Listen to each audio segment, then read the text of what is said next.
Kung kamatayan lang ang tanging paraan para matakasan ang impyernong ito, matagal na sana niyang niyakap. Pero hindi, ang tadhana ay tila may ibang, mas malupit na plano para sa kanya, ang mabuhay na parang patay, araw-araw. Tatlong salita ang paulit-ulit na tumatakbo sa isip ni Irvin sa tuwing bubuksan niya ang kanyang mga mata sa umaga: galit, sakit, at walang katapusang pagsisisi. Ang dating makulay niyang mundo ay naglaho na parang bula, kasabay ng pagpilipit ng bakal at pagtilapon ng kanyang sasakyan sa isang madilim na gabi, halos 1 taon na ang nakalilipas. Ang aksidenteng iyon. Ang sumpa ng buhay niya. Naiwan siyang may pilay na hindi lang sa katawan, kundi pati na rin sa kaluluwa. Ang mga binti niyang dati maliksi sa pagtakbo sa soccer field o sa pag-akyat ng bundok, ngayon tila mga dayuhang nakakabit sa kanyang katawan, manhid, mabigat at halos walang silbi. Ang wheelchair ang naging bago niyang mga paa, at ang 4 na sulok ng kanyang mansyon ang naging piitan. Sir Irvin, handa na po ang umagahan ninyo, marahang sabi ni Manang Lourdes, ang matagal ng katiwala sa bahay, mula sa labas ng pinto. Hindi sumagot si Irvin. Nakatitig lang siya sa kisame, iniisip kung ano na namang parusa ang naghihintay sa kanya sa bagong araw na ito. Galit siya sa mundo. Galit siya sa tadhana. At higit sa lahat, galit siya sa sarili niya. Samantala, sa kabilang dako ng Maynila, sa isang maliit at masikip na eskinita sa Tondo, si Brianna ay nagmamadaling naghahanda ng almusal para sa kanyang pamilya. Ang amoy ng sinangag at pritong tuyo ay humahalo sa ingay ng mga kapitbahay na nagsisimula na rin ng kani-kanilang araw. Ana, anak, dahan-dahan lang, baka mapasok ka, paalala ng kanyang ina Elita, na nakaupo sa isang lumang silyang yari sa yantok, habang sapo-sapo ang dibdib. May sakit sa puso ang kanyang ina, at ang gamot nito ay isa sa mga pangunahing dahilan kung bakit si Brianna ay kayod-kalabaw. Okay lang po, Nay. Sanay na po ako, nakangiting sagot ni Brianna, kahit pa sa loob-loob niya nag-aalala siya. 2 pa ang kapatid niyang nag-aaral, si Ben na nasa high school at si Lisa na nasa elementarya. Siya, bilang panganay ang inaasahan ng lahat. Ang kanyang ama ay matagal nang pumanaw. Ate, may baon na kami, tanong ni Lisa, habang kinukusot pa ang mga mata. Naman, bunso. O, heto na, sabi ni Brianna, sabay abot ng tig-isang supot ng tinapay at isang maliit na tetra pack ng juice. Mag-aral kayong mabuti, ha? Pagkaalis ng mga kapatid niya, hinarap niya ang kanyang ina. Aalis na rin po ako. May interview po ako ngayon. Sana po matanggap na ako. Hirap siyang maghanap ng trabaho. Tapos siya ng high school, pero sa hirap ng buhay, hindi na niya nagawang makapagkolehiyo. Kung ano-anong trabaho na ang pinasukan niya, tindera, katulong sa karinderya, tagalinis, pero lahat panandalian lang. Magdasal ka lang, anak. Ibubulong ko kay Lord, sabi ng kanyang ina, na may ngiti ng pag-asa sa mga labi. Hinalikan ni Brianna ang noo ng ina at nagmamadaling umalis. Sumakay siya ng jeepney, nakipagsiksikan, tiniis ang init at usok. Ang address na ibinigay sa kanya ng agency ay sa isang kilalang subdibisyon ng mga mayayaman. Housekeeper o alalay daw, bulong niya sa sarili. Malaki raw ang sahod, sapat para sa gamot ni inay at pag-aaral ng mga kapatid niya. Kailangan niya ang trabahong ito. Kailangan. Nang makarating siya sa gate ng subdibisyon, namangha siya sa laki at ganda ng mga bahay. Parang ibang mundo. Pagbaba niya sa tapat ng numerong ibinigay sa kanya, halos mapanganga siya. Isang modernong mansyon ang tumambad sa kanya, matataas na pader, malawak na hardin, at isang gate na tila mas malaki pa sa buong bahay nila. Nanginginig ang mga tuhod niya nang mag-doorbell siya. Isang babaeng nakauniporme, marahil nasa edad 50 na, ang nagbukas sa kanya. Ito si Manang Lourdes. Ikaw ba si Brianna? Tanong nito, sinusuri siya mula ulo hanggang paa. Oo po, ako nga po, magalang niyang sagot. Halika, pumasok ka. Kanina pa kita hinihintay. Si Sir Irvin medyo masungit yun. Lalo na ngayon. Maihalong pag-aalala ang boses nito. Marami na kaming sinubukang mag-alaga sa kanya, pero walang tumatagal. Lalo siyang kinabahan, pero pilit niyang tinatagan ang kanyang loob. Pagpasok nila sa loob ng bahay, lalo siyang humanga. Maluwag, malamig dahil sa aircon at kumikinang ang sahig. Tahimik. Napakatahimik. Dito ka muna, sabi ni Manang Lourdes, tinuro ang isang sopa sa sala. Tatawagin ko lang siya. Naiwan si Brianna na mag-isa. Pinagmasdan niya ang paligid. May malalaking painting sa dingding, mga eleganteng muebles. Sa isang mesa, may nakita siyang isang picture frame na nakataob. Dahil sa kuryosidad at sa pag-aakalang walang nakakakita, marahan niya itong kinuha at itinaob. Isang lalaking nakangiti ang nasa larawan, gwapo, matikas, may hawak na tropeo. Siguro ito si Sir Irvin Bagoong. Anong ginagawa mo? Isang malamig at matigas na boses ang pumutol sa kanyang pag-iisip. Napatalon si Brianna sa gulat at sa kasamaang palad, nabitawan niya ang picture frame. Bumagsak ito sa marmol na sahig at ang salamin ay nabasag, kumalat ang maliliit na piraso. Nanlaki ang mga mata ni Brianna. Naku! Sorry po. Hindi ko po sinasadya. Napayuko siya, nanginginig na pinulot ang frame. Mula sa isang pasilyo, lumabas si Irvin, sakay ng kanyang wheelchair. Nakakunot ang noo nito at ang mga matay tila nag-aapoy sa galit. Mas gwapo pa rin siya sa personal kaysa sa litrato, pero ang dating sigla sa mga mata nito ay napalitan ng pait. Sino ka? At bakit mo pinapakialaman ang mga gamit ko? Mariin niyang tanong, bawat salita ay tila may kasamang yelo. Ako po si Brianna, sir. Yung bagong aplikante po para maging tagapag-alaga niyo po, utal-utal niyang paliwanag habang nanginginig pa rin ang mga kamay. Pasensya na po talaga sa picture frame. Babayaran ko na lang po. Babayaran, sarkastiko siyang tumawa. Sa tingin mo ba mababayaran mo yan? Alam mo ba kung gaano kahalaga yan sa akin? O baka naman sanay kang manira ng gamit ng iba? Naramdaman ni Brianna ang pamumula ng kanyang mukha. Hindi sa hiya, kundi sa bahagyang inis. Nagkamali siya, pero hindi naman niya sinasadya. At ang salita nito'y parang tinutusok siya. Hindi po ako ganoon, sir. Aksidente po ang nangyari. Aksidente, lalong tumaas ang boses ni Irvin. Lahat na lang ba aksidente? Pati ba ang pagpunta mo rito, aksidente rin? O baka naman isa ka lang sa mga oportunistang nag-aabang na makakuha ng simpatsya, o mas malala, pera? Sir Irvin, tama na po yan, singit ni Manang Lourdes na kararating lang, baka sa mukha ang pag-aalala. Siya po si Brianna, yung nirecommend ng agency. Kailangan niyo po ng makakasama. Tumingin si Irvin kay Manang Lourdes, tapos ay ibinalik ang matalim na tingin kay Brianna. Hindi ko kailangan ng sino man. At lalong hindi ko kailangan ng isang pakialamera at malamya na sa unang araw pa lang ay naninira na ng gamit. Napakagatlabi si Brianna. Gusto niyang sumagot, ipagtanggol ang sarili, pero alam niyang wala siyang laban. Higit sa lahat, kailangan niya ang trabaho. Ang gamot ni inay. Ang pag-aaral ng mga kapatid niya. Yumuko siya. Patawad po, sir. Hayaan niyo po akong ipakita sa inyo na kaya ko pong magtrabaho ng maayos.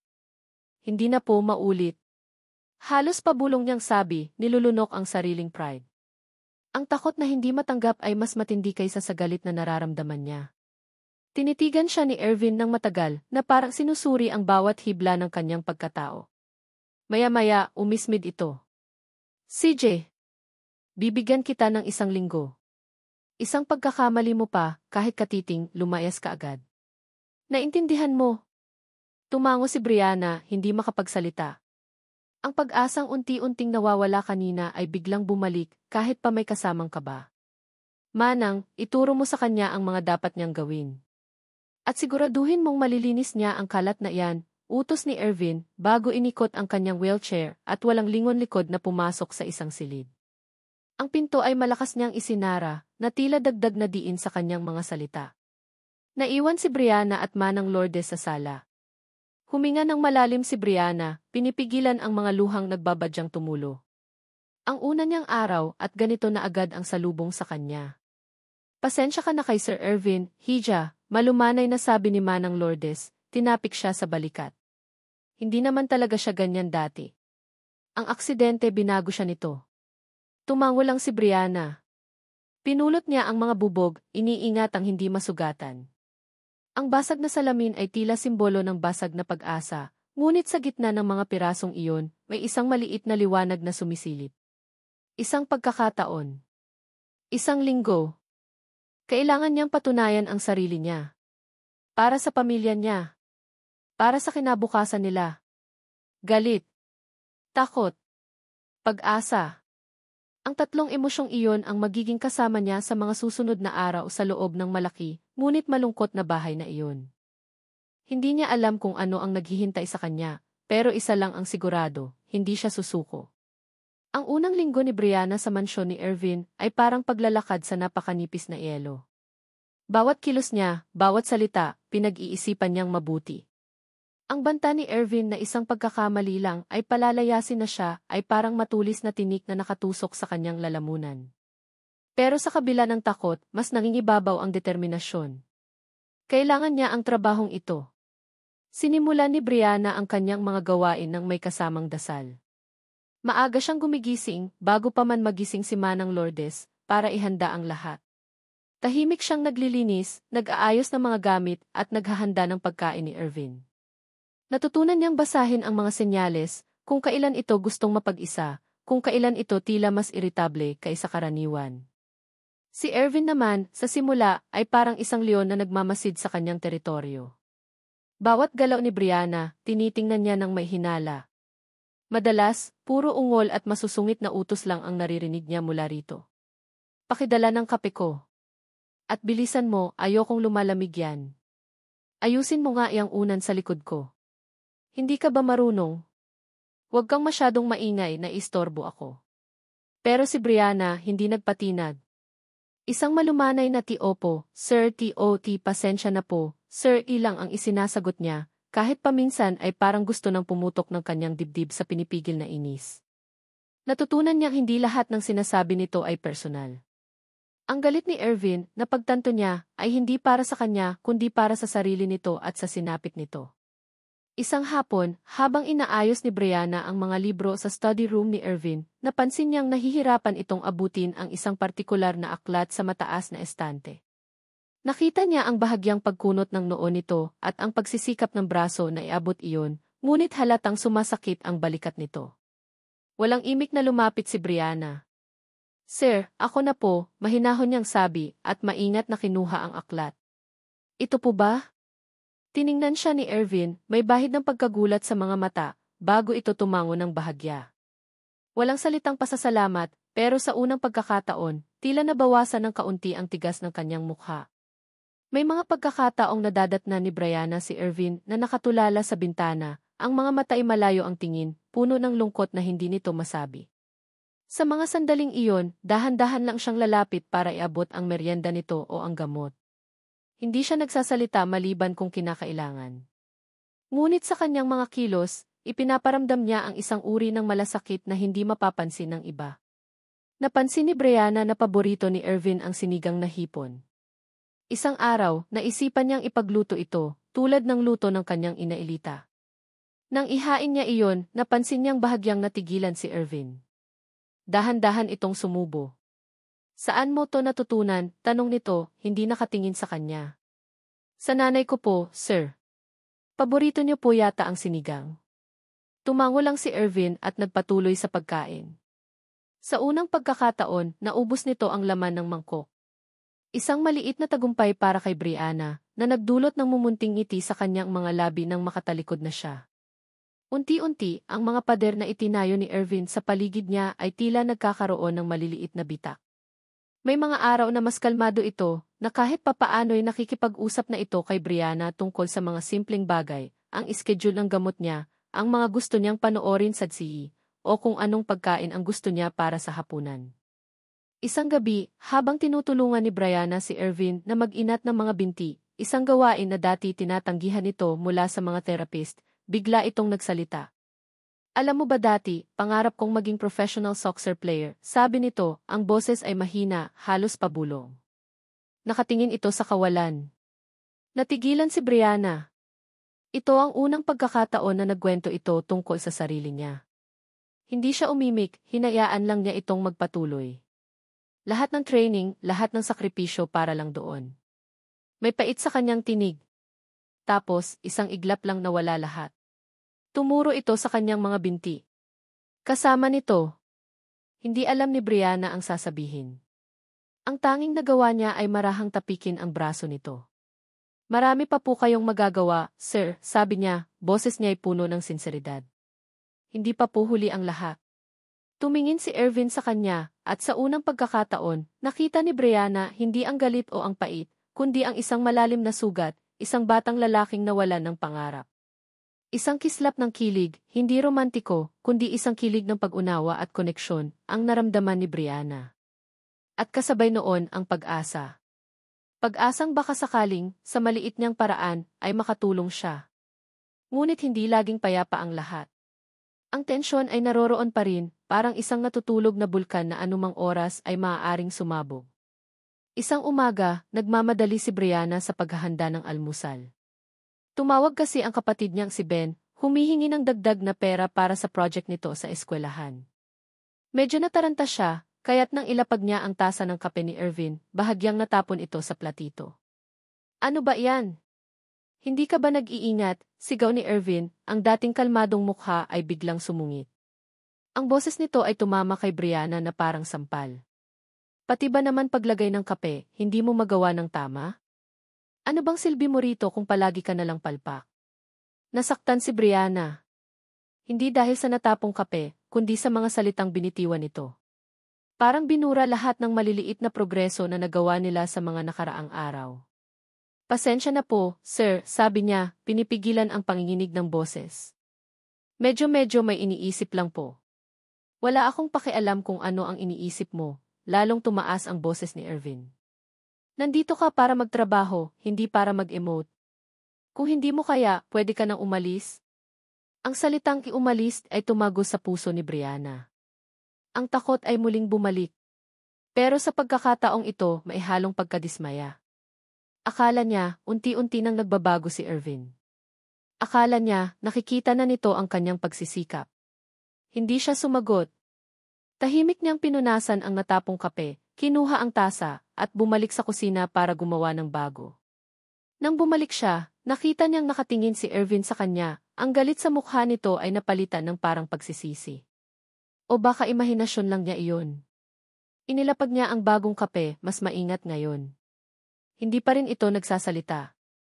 Akmang tatalikod na si Brianna nang bigla itong magsalita, mas mahina na ang boses. Yung libro ko sa kwarto. Pakikuha. Walang kinalaman ang libro sa nangyari, pero naintindihan ni Brianna. Ito ang paraan ni Irvin para pahupain ang sitwasyon, isang hindi direktang pag-urong mula sa naunang pagsiklab. Tumango lang siya at nagtungo sa silid nito. Habang hinahanap ang libro, hindi niya maiwasang mapabuntong hininga. Ganito pala talaga. Isang hakbang pasulong, dalawang hakbang paatras. Pero ang maliit na pag-asang sumilay kanina, kahit bahagyang natabunan ng tensyon, ay naroon pa rin. Ang katotohanan kahit papaano isinusubukan nitong kumonekta, kahit sa klase ng paraan nito, ay sapat na para sa kanya. Pagbalik niya dala ang libro, iniabot niya ito kay Irvin. Kinuha nito iyon nang hindi tumitingin sa kanya, pero may sinabi itong ikinagulat niya. Pasensya na kanina, mahinang sabi ni Irvin, halos hindi marinig. Nakatingin pa rin ito sa libro, na parabang doon nakasulat ang mga salitang iyon. Minsan nadadala lang ako. Natigilan si Brianna. Tama ba ang narinig niya? Si Irvin. Humihingi ng pasensya. Isang maliit na ngiti ang sumilay sa kanyang mga labi. Okay lang po, sir. Naiintindihan ko po. Nag-angat ng tingin si Irvin, at sa pagkakataong iyon, nagtama ang kanilang mga mata. May kung anong kislap doon, isang bagay na hindi pa niya nakikita dati. Hindi galit, hindi pait, kundi pagkilala? O baka pagod lang ito? Salamat, sabi ulit nito, bago ibinaling ang atensyon sa libro. Ang salitang salamat ay mas malakas pa ang epekto kaysa sa ipasensya na. Pakiramdam ni Brianna, may nabuksang isang maliit na bintana sa pagitan nilang dalawa. Isang bintana kung saan maaaring pumasok ang liwanag. Sa mga sumunod na araw, mas naging maingat si Brianna, pero hindi na siya masyadong takot. Si Irvin naman, bagamat may mga pagkakataon pa ring sumusungit, ay tila mas naging kontrolado na.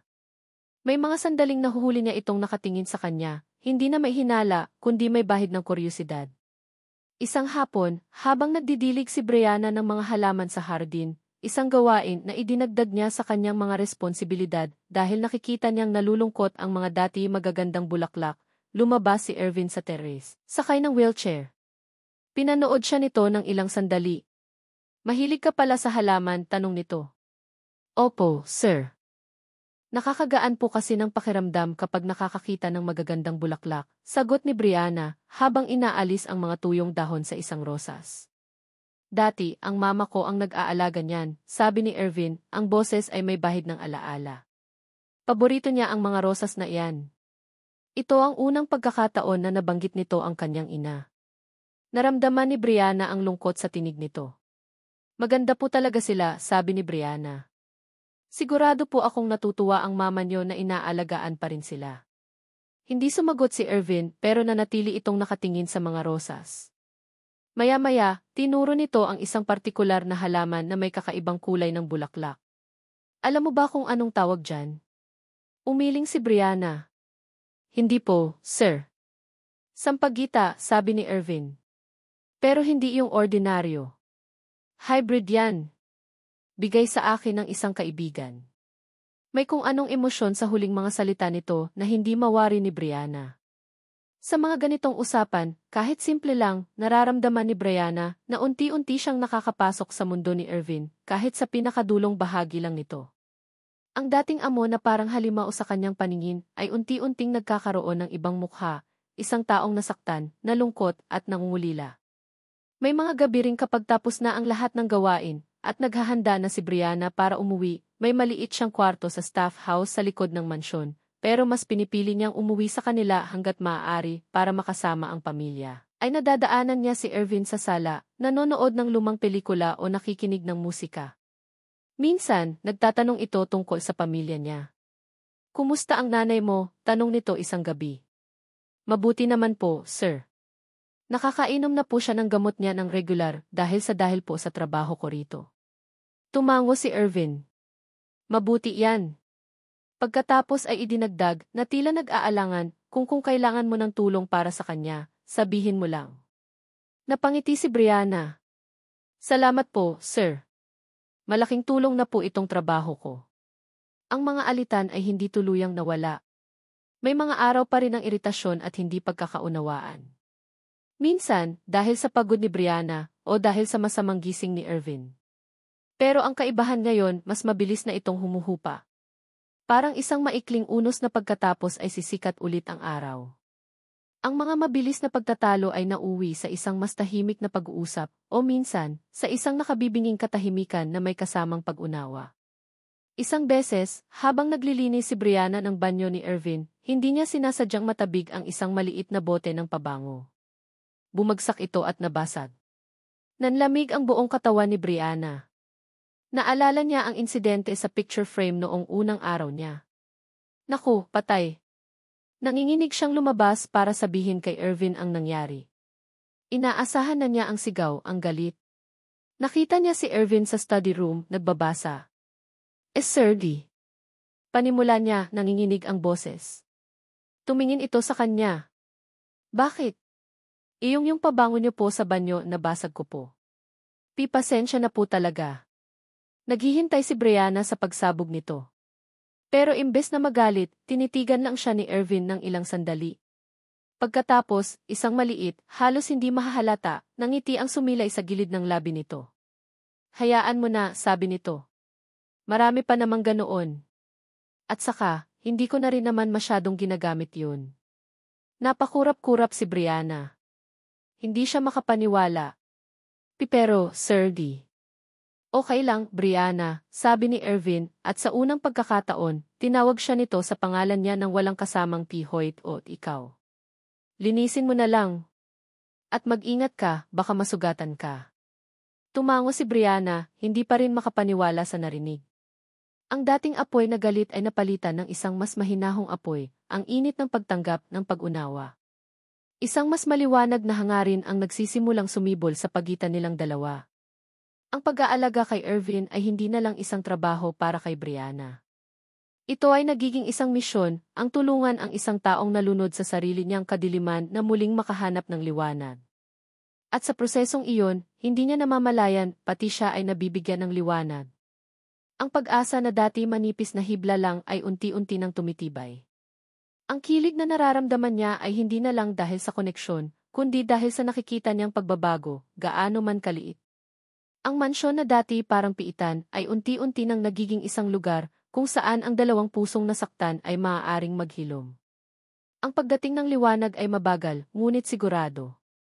At si Brianna, handang maghintay. Akala ni Brianna, tuluyan ng sisikat ang araw sa buhay ni Irvin at sa kanilang namumuong pagkakaunawaan. Ang mga ngiti nito, kahit bihira, ay parang patak ng ulan sa tigang na lupa.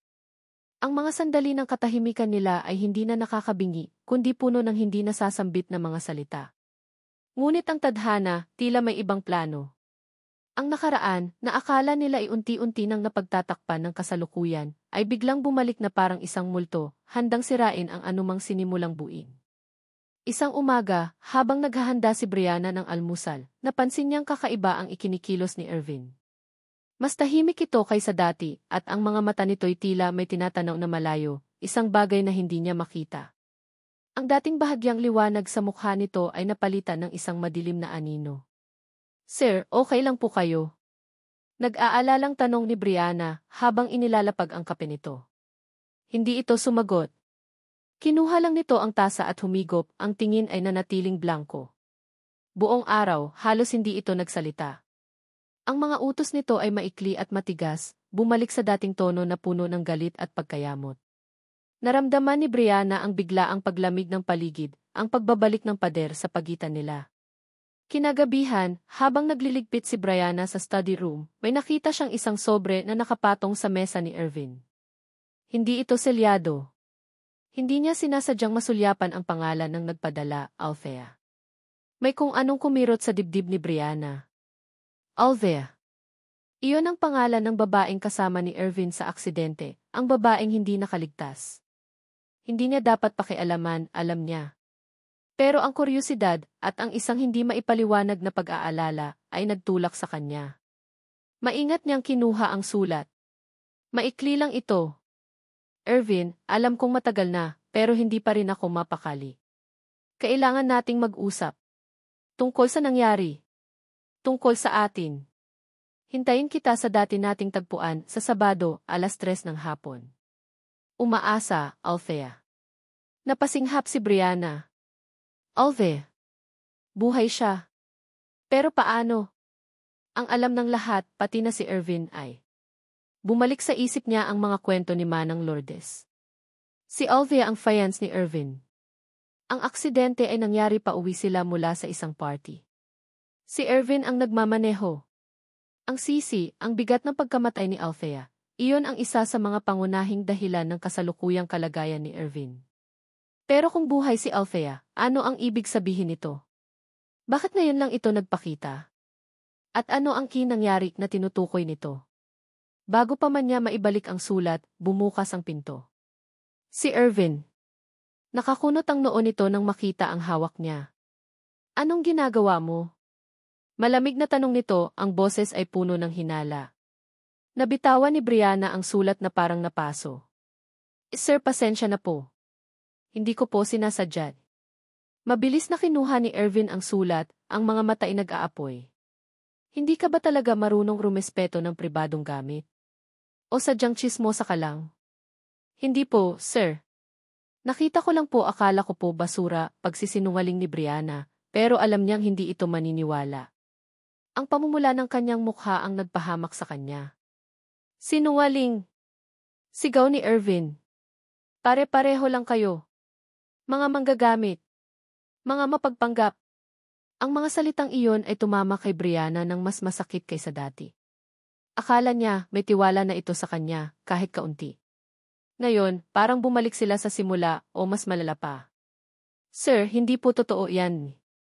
Lumayas ka sa harapan ko. Sigaw ni Irvin, itinuro ang pinto. Ayoko nang makita ang pagmumukha mo. Nanginginig na tumalikod si Brianna, ang mga luha ay nag-uunahan sa pagpatak. Ang sakit ng mga salita ni Irvin ay dumurog sa kanyang puso. Ang tiwalang sinubukan niyang buuin ay gumuho na parang kastilyong buhangin. Sa mga sumunod na araw, ang mansyon ay naging isang malamig na impyerno. Si Irvin ay naging mas malupit pa kaysa dati. Bawat utos nito ay may kasamang pang-insulto. Bawat tingin nito ay puno ng galit at pagdududa. Naramdaman ni Brianna ang unti-unting pagkawala ng pagtitiwala, hindi lang mula kay Irvin, kundi pati na rin sa sarili niya. Tama ba ang ginawa niyang pakialaman ang sulat? Siguro nga, nagkamali siya. Pero ang intensyon niya. Nagsimula si Irvin na magbigay ng mga imposibleng gawain kay Brianna. Pinapalinis nito ang buong hardin sa ilalim ng tirik na araw, kahit na alam nitong may rayuma si Brianna. Pinapaakyat baba siya sa hagdan para sa mga walang kabuluhang bagay, kahit na alam nitong masakit iyon sa mga tuhod niya. Isang beses, pinapunta siya nito sa palengke para bumili ng isang partikular na prutas na wala sa panahon, at nang bumalik siyang walang dala, sinigawan siya nito at pinaratangang tamad at walang silbi. Ito ang paraan ni Irvin para makaganti. Hindi lang dahil sa sulat, kundi dahil sa isang mas malalim na sakit na muling nabuksan. Ang pagbabalik ni Althea, o ang multo nito, ay nagbigay daan sa mga demonyo ng nakaraan ni Irvin na muling magwala. Isang gabi, hindi na nakatiis si Manang Lourdes. Kinausap niya si Irvin. Irvin, anak, hindi mo ba nakikita? Sobra na iyang ginagawa mo kay Brianna. Huwag kang makialam dito, Manang, malamig na sagot ni Irvin. Alam ko ang ginagawa ko. Pero bakit siya? Ano bang kasalanan niya sa'yo? Hindi sumagot si Irvin. Paano niya ipapaliwanag ang gulo sa kanyang isip? Ang galit na nararamdaman niya ay hindi lang para kay Brianna, kundi para sa lahat, para kay Althea, para sa tadhana, para sa sarili niya. Si Brianna lang ang pinakamalapit na target, ang taong kaya niyang saktan para kahit papaano'y mabawasan ang sakit na nararamdaman niya. Narinig ni Brianna ang pag-uusap nila mula sa labas ng pinto. Lalo siyang nalungkot. Kahit si Manang Lourdes ay hindi na kayang awatin si Irvin. Isang hapon, habang pinipilit ni Brianna na buhatin ang isang mabigat na paso sa hardin ayon sa utos ni Irvin, bigla siyang natumba. Sumakit ang kanyang likod at nahilo siya. Nakita ito ni Irvin mula sa bintana, pero walang emosyon ang mukha nito. Ni hindi ito kumilos para tulungan siya. Doon naramdaman ni Brianna ang sukdulan ng kanyang pagtitiis. Ang pag-asang unti-unti niyang inipon ay parang bulang naglaho. Ang liwanag na akala niya inasilayan niya ay muling natabunan ng kadiliman. Tumayo si Brianna, pinagpagan ang sarili at walang imik na pumasok sa bahay. Kinuha niya ang kanyang maliit na bag. Aalis na po ako, sir, sabi niya, ang boses ay kalmado, pero ang mga matay puno ng luhang hindi na niya mapigilan. Hindi ko na po kaya. Tumingin si Irvin sa kanya, ang mukha ay hindi pa rin nagbabago. Mas mabuti pa nga. Walang lingon likod na lumabas si Brianna ng mansyon. Ang bawat hakbang niya palayo ay parang may humihila sa kanyang dibdib. Iniwan niya roon hindi lang ang trabaho, kundi pati na rin ang isang piraso ng kanyang puso. Nang makalayo na siya, saka lang bumagsak ang mga luha niya. Umiyak siya hindi lang dahil sa pagod at sakit, kundi dahil sa panghihinayang. Sayang. Sayang ang namuong pag-asa. Pag-uwi niya sa kanilang maliit na bahay, agad siyang niyakap ng kanyang ina. Anak, anong nangyari? Hindi makapagsalita si Brianna. Niyakap lang niya ng mahigpit ang ina at doon ibinuhos ang lahat ng kanyang sama ng loob. Samantala, sa mansyon, naiwan si Irvin na mag-isa sa kanyang study room. Nakatingin siya sa bintana, sa hardin kung saan kanina lang ay naroon si Brianna. May kung anong kumurot sa kanyang dibdib. Isang pakiramdam na hindi niya gustong aminin, pangungulila. Napatingin siya sa sulat ni Althea na nasa mesa pa rin. Kinuha niya ito at binasa ulit. Ang bawat salita ay parang mga karayom na tumutusok sa kanyang puso. Ang nakaraan. Ang kasalanan. Ang takot. Napahawak siya sa kanyang dibdib. Sumisikip ito. Hindi dahil sa kanyang kondisyon, kundi dahil sa isang emosyong matagal na niyang itinatago. Ang tunay niyang takot ay hindi ang pagiging pilay, kundi ang harapin ang katotohanan ng nakaraan. Ang harapin si Althea. Ang harapin ang sarili niyang mga pagkakamali. Ang pag-alis ni Brianna ay tila isang salamin na nagpakita sa kanya kung sino siya ngayon, isang taong duwag, isang taong nananakit ng iba para lang takasan ang sariling sakit. Ang galit na ipinukol niya kay Brianna ay para talaga sa sarili niya. Pero huli na. Wala na si Brianna. At siya, naiwang mag-isa sa gitna ng kadilimang siya mismo ang lumikha. Ang pagbabalik ng nakaraan ay hindi lang nagdulot ng sakit, kundi naglantad din ng isang lihim, ang lihim na takot ni Irvin na harapin ang katotohanan. At sa pagkawala ni Brianna, nagsimula ang isang mas malalim na kalungkutan, isang kalungkutang hindi na niya maaaring isisi sa iba. Lumipas ang ilang araw mula nang umalis si Brianna. Para kay Irvin, ang bawat araw ay mas mabigat kaysa sa nauna. Ang dating galit na nagpapagana sa kanya ay napalitan ng isang malalim na katahimikan, isang katahimikang mas nakakabingi pa kaysa sa pinakamalakas na sigaw. Ang mansyon, na dati puno ng tensyon dahil sa kanilang dalawa, ngayon ay tila isang malaking puntod. Sinubukan ni Manang Lourdes na maghanap ng kapalit ni Brianna, pero walang tumatagal. Ang iba'y hindi makayanan ang kasungitan ni Irvin, ang iba na hindi sanay sa bigat ng trabaho. Si Irvin naman parang wala nang pakialam. Hinahayaan lang niyang lumipas ang mga araw, walang sigla, walang gana.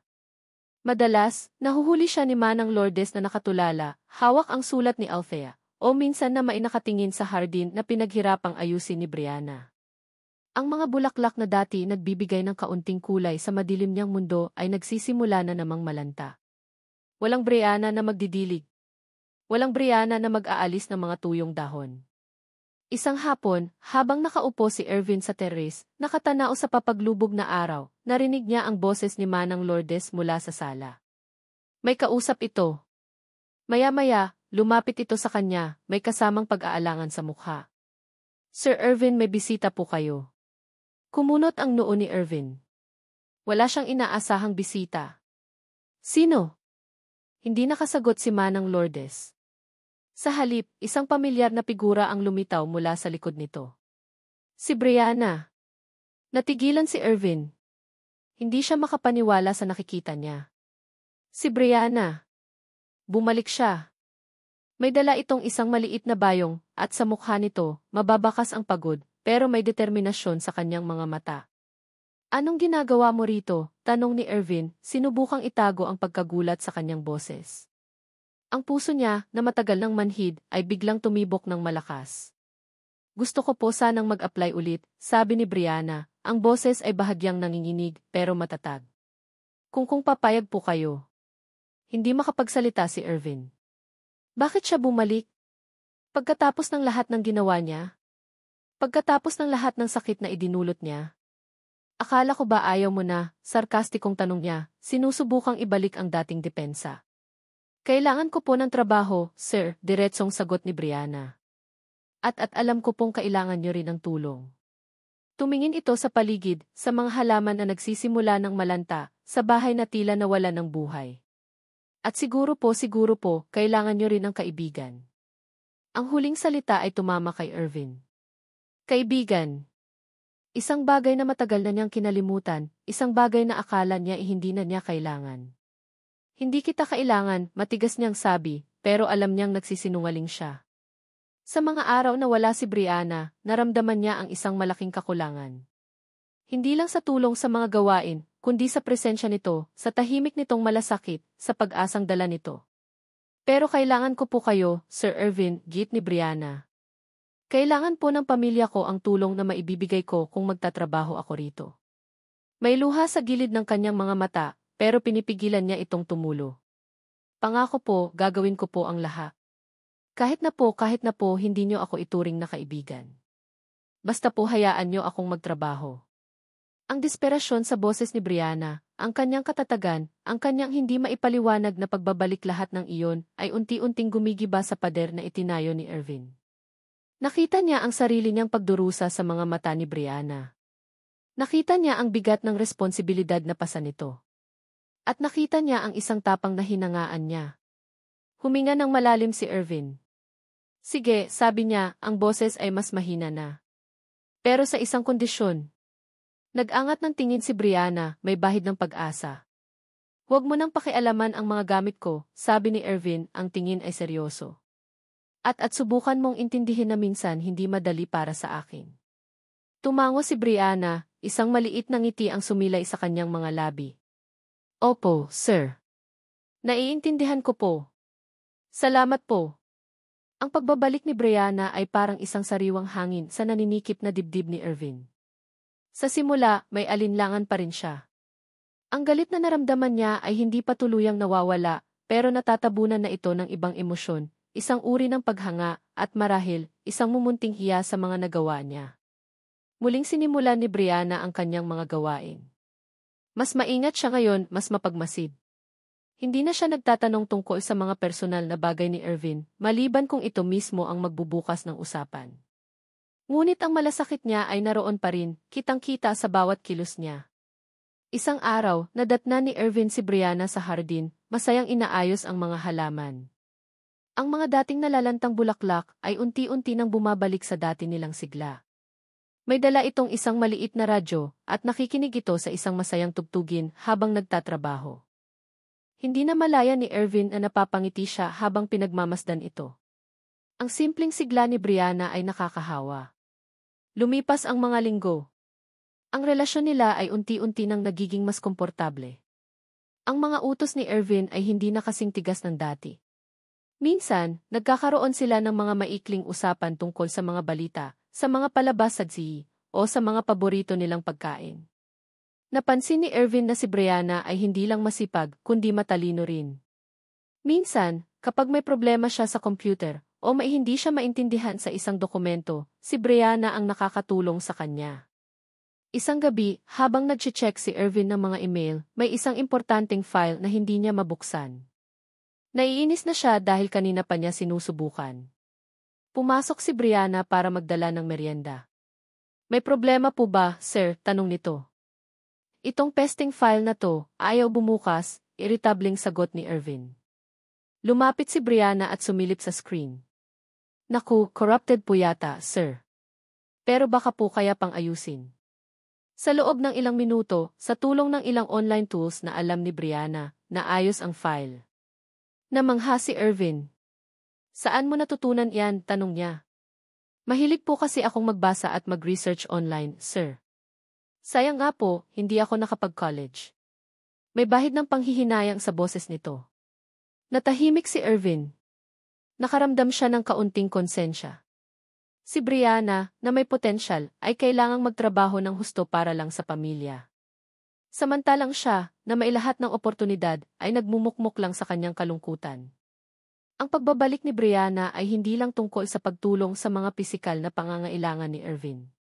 Ito ay tungkol sa pagbibigay ng pag-asa, ng inspirasyon. Ang katatagan ni Brianna, ang kanyang positibong pananaw sa kabila ng mga paghihirap, ay nagsimulang magkaroon ng epekto kay Irvin. Nagsimula si Irvin na magkaroon ng pag-aalinlangan sa kanyang galit. Para saan pa ba ito? Ano ang napapala niya rito? Ang paghihiganti ba kay Brianna, o sa mundo, ay magpapagaan ba ng kanyang nararamdaman? Isang araw, habang nag-uusap sila ni Brianna tungkol sa isang recipe, biglang nabanggit ni Brianna ang tungkol sa fiesta sa kanilang probinsya. Ang mga mata niya ay nagniningning habang nagkukwento tungkol sa mga parada, sa mga palaro, at sa masasarap na pagkain. Sayang, hindi na ako masyadong nakakauwi doon, sabi ni Brianna. Miss ko na ang lechon at ang banda. Nakinig lang si Irvin, pero sa loob-loob niya, may naramdaman siyang kakaiba. Isang kislap ng interes. Isang bagay na matagal na niyang hindi naramdaman. Kinabukasan, habang nagbabasa si Irvin ng dyaryo, nakita niya ang isang anunsyo tungkol sa isang food festival na gaganapin sa isang malapit na park. May mga lechon, iba't ibang kakanin at may banda rin. Bigla siyang may naisip. Isang ideyang tila imposible, pero... Brianna, tawag niya. Po, sir. Yung fiesta na kinukwento mo, gusto mo bang pumunta tayo doon sa food festival? Alanganing tanong niya. Natigilan si Brianna. Napakurap-kurap ito na para bang hindi makapaniwala sa narinig. Po. Tayo po. Sa labas? Tumango si Irvin, medyo nahihiya. Kung gusto mo lang naman. Isang malapad na ngiti ang sumilay sa mukha ni Brianna. Talaga po, sir. Sige po. Gusto ko po. Ito ang unang pagkakataon na lalabas si Irvin ng mansyon para sa isang bagay na hindi konektado sa doktor o therapy mula nang mangyari ang aksidente. Ang simpleng imbitasyon na iyon ay isang malaking hakbang para sa kanya. Isang hakbang palayo sa kanyang piitan. Ang araw ng food festival ay naging isang araw ng maraming una. Unang beses ni Irvin na makihalubilo sa maraming tao. Unang beses niyang tumawa ng malakas dahil sa mga biro ni Brianna habang kumakain sila ng isaw at kwek-kwek. Unang beses niyang maramdaman ang saya ng simpleng pamamasyal. Nakita ni Brianna ang ibang Ervin sa araw na iyon, isang Ervin na nakangiti, na interesado sa paligid, na tila nakalimutan ang bigat ng kanyang dinadala. At sa mga sandaling iyon, naramdaman ni Brianna ang isang matinding kilig, isang kilig na puno ng pag-asa at kaligayahan. Hindi pa tuluyang nawawala ang mga anino ng nakaraan ni Ervin. Ang sulat ni Althea ay naroon pa rin, nakatago sa kanyang drawer, isang paalala ng isang hindi pa natatapos na kabanata. Pero ngayon, may liwanag na sumisilip. May pag-asang muling bumangon. Ang pagbabalik ni Brianna ay hindi lang nagbigay sa kanya ng trabaho, nagbigay ito kay Ervin ng isang pagkakataon para muling mabuhay. At si Ervin, kahit nag-aalangan, ay unti-unti nang tinatanggap ang pagkakataong iyon. Ang mga mababang sandali ng pagpapatawad sa sarili at marahil kay Brianna ay nagsisimula ng magbunga ng kaligayahan. Ang muling pagbangon ay hindi madali, pero sa tulong ng isang taong hindi sumuko sa kanya, nagsisimula ng makita ni Ervin ang daan. Lumipas ang maraming buwan. Ang mansyon ni Ervin, na dati pugad ng kalungkutan at galit, ay unti-unti nang napupuno ng mga tunog ng buhay. Ang halakhak ni Brianna, habang nagkukwento tungkol sa kanyang pamilya, ang mahinang tugtog mula sa radyo habang siya'y naglilinis. At minsan, ang mga boses nila ni Ervin na nagtatalo ng pabiro tungkol sa kung anong pelikula ang panonoorin. Ang food festival ay naging simula ng marami pang tila bask nila. Minsan, nagpupunta sila sa parke, kung saan itinutulak ni Brianna ang wheelchair ni Ervin habang nagkukwentuhan sila. Minsan, kumakain sila sa mga simpleng karinderya na paborito ni Brianna, kung saan natutunan ni Ervin na kumain ng dinuguan at laing. Bawat isa sa mga karanasang ito ay tila isang maliit na sinag ng araw na tumutunaw sa yelo sa puso ni Ervin. Natutunan ni Ervin na umiti ulit, tumawa ulit. Ang mga pader na itinayo niya sa paligid niya ay unti-unti nang gumuho, salamat sa walang sawang pag-aalaga at pag-unawa ni Brianna. Hindi na siya ang dating Ervin na puno ng pait at galit. May liwanag na sa kanyang mga mata, isang liwanag na sumasalamin sa kabutihan ni Brianna. Pero sa kabila ng lahat ng ito, may isang anino pa ring bumabalot sa kanya, ang anino ng nakaraan. Ang sulat ni Althea. Ang hindi pa nare-resolbang mga issue. Ang bigat ng kasalanan na patuloy niyang pinapasan. Alam ni Brianna na may bumabagabag kay Ervin.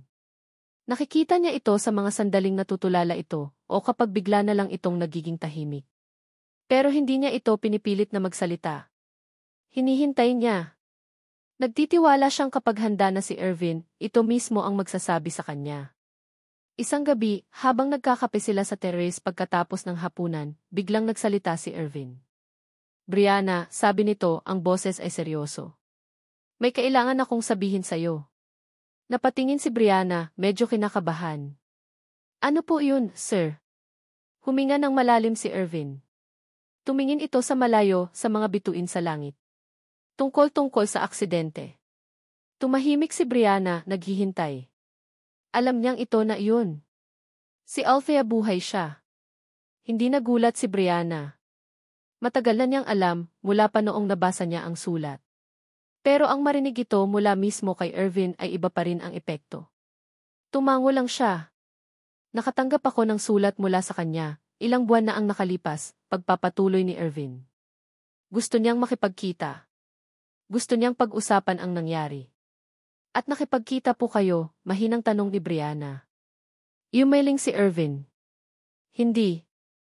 Natakot ako. Inamin niya ito sa wakas. Natakot akong harapin siya. Natakot akong harapin ang katotohanan. Tumingin siya kay Brianna, ang mga matay puno ng sakit at pagsisisi. Alam mo ba, Brianna, sa loob ng halos isang taon, sinisisi ko ang sarili ko sa pagkamatay niya. Araw-araw, dala ko yung bigat na yun. Kaya ako naging ganito. Kaya ako naging malupit sa lahat, pati na sayo. Naramdaman ni Brianna ang kirot sa dibdib niya, hindi para sa sarili niya, kundi para kay Ervin. Ang bigat na pinasa nito ng mag-isa. Pero ang totoo, pagpapatuloy ni Ervin, hindi lang iyon ang dahilan. Ang totoo, galit din ako sa kanya. Bago ang aksidente, nalaman kong may iba siya. Napasinghap si Brianna. Ito ang lihim na hindi niya alam. Nag-away kami ng gabing iyon, sabi ni Ervin, ang boses ay nanginginig na. Galit ako. Mabilis ang takbo ko. Tapos nangyari na. Katahimikan. Tanging ang tunog lang ng mga kuliglig ang maririnig.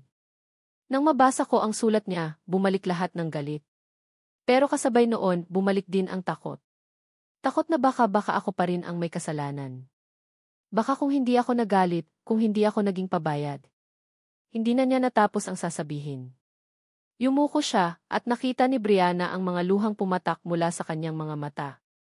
Ito ang unang pagkakataon na nakita niyang umiyak si Ervin. At ang puso niya ay tila dinudurog. Walang imik na lumapit si Brianna. Umupo siya sa tabi nito. Hindi siya nagsalita. Hinayaan lang niyang maramdaman ni Ervin ang kanyang presensya. Maya-maya, nag-angat ng tingin si Ervin. Ang mga matay pula at namamaga. Brianna, patawarin mo ako, sabi nito, ang boses ay basag. Patawarin mo ako sa lahat ng nagawa ko sa'yo. Sa lahat ng sakit na naidulot ko. Hindi mo yon deserve. Walang sino man ang dapat makaranas ng ganoon. Tumingin si Brianna sa mga mata ni Ervin. Nakita niya roon ang sinseridad, ang tunay na pagsisisi. Ang galit na dati niyang naramdaman para dito ay matagal nang napalitan ng pag-unawa, at ngayon, ng isang malalim na awa at pagmamahal. Pagmamahal. Hindi niya ito inaamin sa sarili niya dati, pero ngayon, malinaw na sa kanya. Sir Ervin ni. Nagsimula siya. Ervin na lang, putol nito. Please, Brianna. Ervin na lang. Napangiti si Brianna sa gitna ng kanyang mga luha. Ervin, matagal na kitang pinatawad. Tumingin si Ervin sa kanya, ay hindi makapaniwalang saya sa kanyang mga mata. Talaga? Tumango si Brianna. Alam ko pong hindi madali ang pinagdaanan niyo. At kahit masakit yung mga ginawa niyo dati, naiintindihan ko po kung saan yun nanggagaling. Hinawakan niya ang kamay ni Ervin. Ang importante, natuto po kayo. At handa na po kayong harapin ang nakaraan. Salamat sa'yo, Brianna, sabi ni Ervin, pinisil ang kamay niya. Kung hindi ka dumating, hindi ko alam kung saan ako pupulutin. Ikaw ang nagbigay sa akin ng lakas para harapin to. Ikaw ang nagturo sa akin kung paano ulit mabuhay. Ang gabing iyon ay naging simula ng isang bagong yugto para sa kanilang dalawa. Ang pag-amin ni Ervin, ang kanyang paghingi ng tawad, ay parang isang malaking tinik na nabunot sa kanilang mga puso. Mas gumaan ang pakiramdam nila sa isa't isa.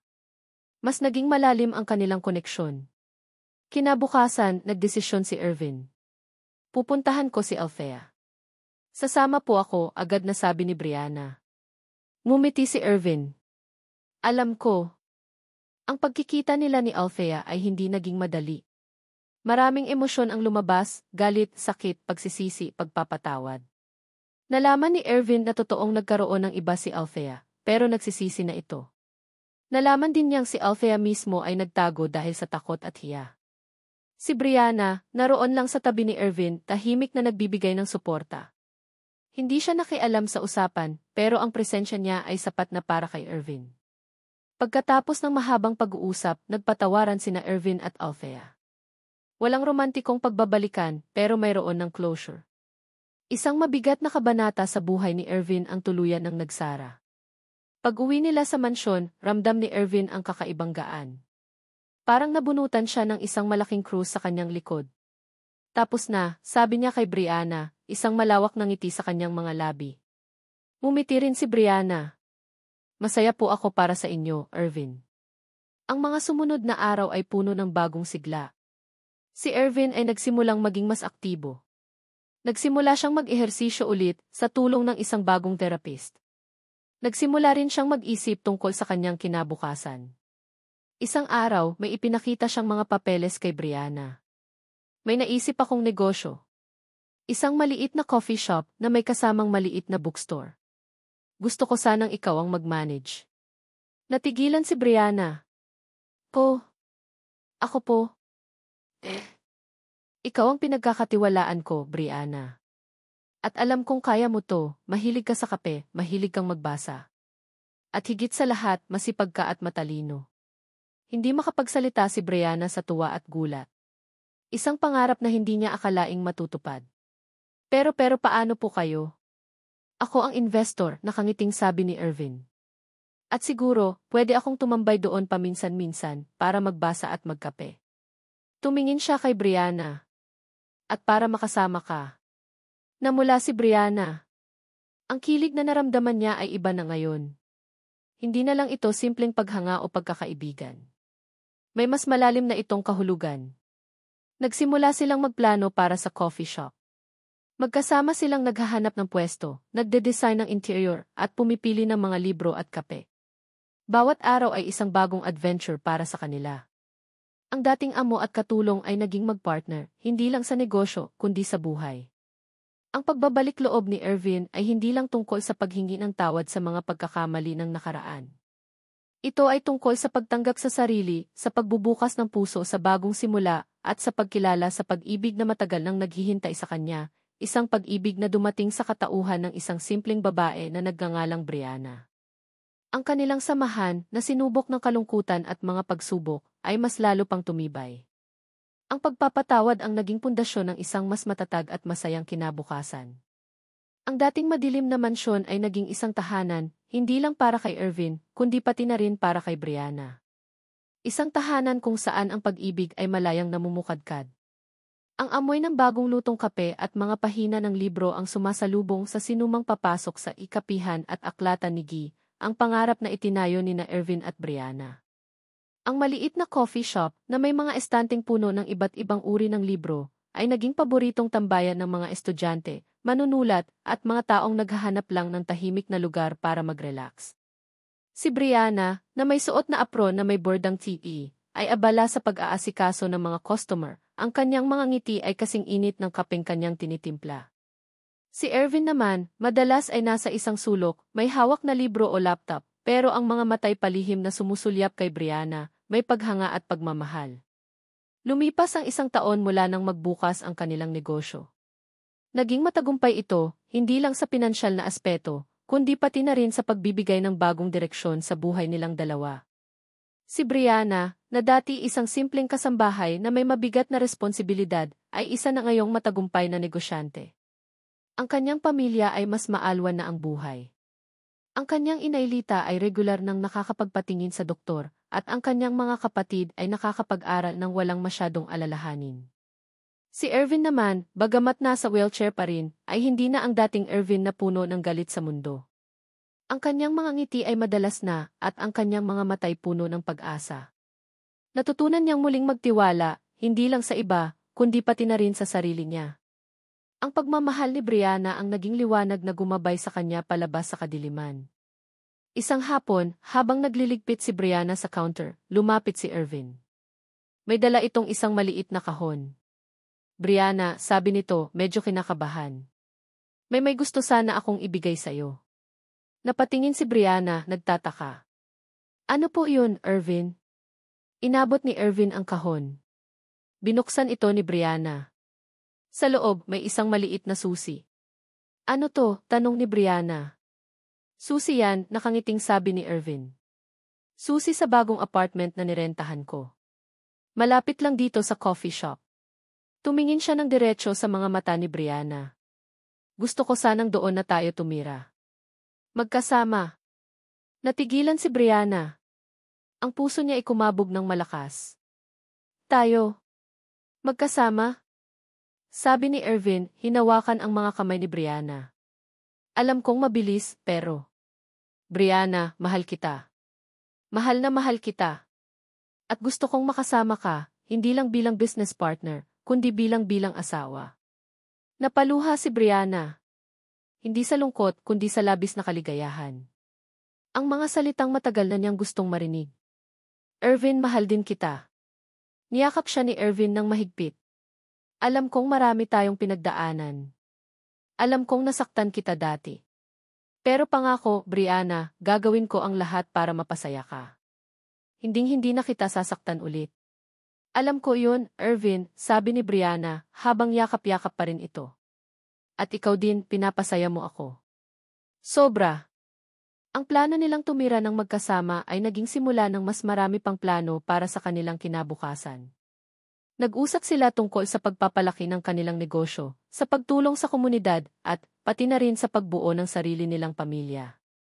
Isang araw, habang namamasyal sila sa parke, ang paborito nilang lugar, biglang huminto si Ervin sa tapat ng isang lumang puno ng akasya. May kinuha siya sa kanyang bulsa. Isang maliit na pulang kahon. Lumuhod si Ervin sa abot ng kanyang makakaya mula sa kanyang wheelchair. Tumingala siya kay Brianna, ang mga matay nagniningning. Brianna, sabi nito, ang boses ay puno ng emosyon. Sa ilalim ng punong ito, sa harap ng langit at lupa, gusto kong itanong sa'yo. Papayag ka bang maging asawa ko? Binuksan niya ang kahon. Isang simpleng singsing na may maliit na diamante ang kumislap sa ilalim ng sikat ng araw. Napatakip ng bibig si Brianna, ang mga luhay muling dumaloy sa kanyang mga pisngi.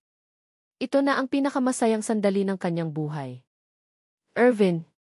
Sigaw niya, sabay yakap kay Ervin. Isinuot ni Ervin ang singsing sa daliri ni Brianna. Perpekto. Tulad ng kanilang pag-ibigan. Ang kanilang kasal ay simple lang pero puno ng pagmamahal. Dinaluhan ito ng kanilang mga pamilya at malalapit na kaibigan. Si Manang Lourdes, na naging parang pangalawang ina na nila, ay hindi mapigilan ang pagluha sa tuwa. Ang mga kapatid ni Brianna, si Ben at Lisa, ay masayang-masaya para sa kanilang ate. Pagkatapos ng kasal, mas lalong naging makulay ang buhay ni na Ervin at Brianna. Ang tikapihan at aklatan ni Gii ay nagkaroon ng isa pang branch. Nagsimula rin silang mag-organisa ng mga storytelling sessions para sa mga bata sa kanilang komunidad at mga workshop para sa mga gustong matutong magsulat. Hindi nawala ang mga pagsubok. May mga araw pa rin ang hindi pagkakaunawaan ng pagod ng stress. Pero dahil sa pagmamahalan at pagtitiwala nila sa isa't isa, nalalampasan nila ang lahat ng ito. Natutunan nilang magtulungan, magsuportahan, at higit sa lahat, magmahalan ng walang kondisyon. Isang gabi, habang nakaupo sila sa terrace ng kanilang apartment, pinagmamasdan ang mga bituin, niyakap ni Brianna si Ervin mula sa likod. Naaalala mo ba yung unang araw ko sa mansyon? Tanong ni Brianna. Akala ko, katapusan na ng mundo. Natawa si Ervin. Ako rin. Akala ko, wala ng pag-asa. Tumingin siya kay Brianna. Pero dumating ka. Ikaw ang nagdala ng pag-asa sa buhay ko. At ikaw naman, sabi ni Brianna, ang nagturo sa akin na mangarap ulit. Ang kanilang kwento ay hindi perpekto. May mga sugat, may mga luha, may mga pagkakamali. Pero ito ay isang kwento ng pagbangon, ng pagpapatawad, at ng pag-ibig na kayang lampasan ang lahat ng pagsubok. Isang kwento ng dalawang taong sinaktan ng nakaraan, pero piniling harapin ang kinabukasan ng magkasama, hawak kamay, puno ng pag-asa. Ang dating galit, takot, at kalungkutan ay napalitan na ng pag-ibig, pag-asa, at walang hanggang kaligayahan. Si Brianna at Ervin, sa kabila ng lahat, ay natagpuan ang kanilang happily ever after, hindi sa isang malayong kaharian, kundi sa isang maliit na kapihan, sa piling ng isa't isa, sa ilalim ng mga bituin na saksi sa kanilang pagmamahalan. Ang pag-ibig ay tunay ngang may kakayahang maghilom, magbago at magbigay ng walang katapusang pag-asa. Mga minamahal kong mambabasa at tagapakinig. Una sa lahat, nais kong iparating ang aking taos-pusong pasasalamat sa inyong walang sawang pagsubaybay at pag-aabang sa bawat kabanata ng kwentong ito ni na Brianna at Ervin. Mula sa kanilang masalimuot na unang pagkikita hanggang sa kanilang matamis na pag-iibigan, naramdaman ko ang inyong presensya, ang inyong mga komento, at ang inyong pakikiisa sa kanilang paglalakbay. Maraming salamat po sa oras at damdaming inilaan ninyo. Habang isinusulat ko ang kanilang kwento, para na rin akong naging bahagi ng kanilang buhay. Naramdaman ko ang galit at takot ni Brianna sa simula, ang pait at kalungkutan ni Ervin, at ang unti-unting pagsibol ng kilig at pag-asa sa kanilang mga puso. May mga pagkakataong napapangiti ako habang tinatahak nila ang mga masasayang sandali, at may mga oras ding parang dinudurog ang puso ko sa kanilang mga pagsubok. Isang malaking hamon ang paghabi sa bawat eksena upang maipakita ang lalim ng kanilang emosyon at ang pagbabagong naganap sa kanilang mga pagkatao. Ang makitang tinatangkilik ninyo ang bawat salita ay isang malaking kasiyahan at inspirasyon para sa akin. Ang kwentong ito ay hindi lamang tungkol sa isang simpleng pag-iibigan. Nais kong iparating na ang tunay na pag-ibig ay may kakayahang maghilom ng kahit anong sugat. Ito ay tungkol sa kapangyarihan ng pagpapatawad sa iba, at higit sa lahat, pagpapatawad sa ating sarili. Tungkol din ito sa katatagan ng loob, sa hindi pagsuko sa harap ng mga pagsubok, at sa paniniwalang laging mailiwanag na naghihintay sa kabila ng kadiliman. Ang pamilya, ang mga simpleng pangarap, at ang pagharap sa ating mga takot ay ilan lamang sa mga aral na sana inapulot ninyo mula sa paglalakbay ni Brianna at Irvin. Ngayong natapos na ang kanilang kwento, inaanyayahan ko kayong mag-iwan ng inyong mga komento at saloobin. Ano ang pinakapaborito ninyong bahagi? Sinong karakter ang pinakanakaantig sa inyo? Anong aral ang babaunin ninyo? Ang inyong mga mensahe ay mahalaga sa akin. At kung nagustuhan ninyo ang kwentong ito, sana'y maibahagi rin ninyo ito sa inyong mga kaibigan at kakilala upang mas marami pa ang makasama sa ating munting komunidad ng mga mambabasa. Muli, mula sa kaibuturan ng aking puso, maraming salamat po. Hanggang sa susunod nating kwentuhan. Nagmamahal. Ang inyong lingkod na may akda.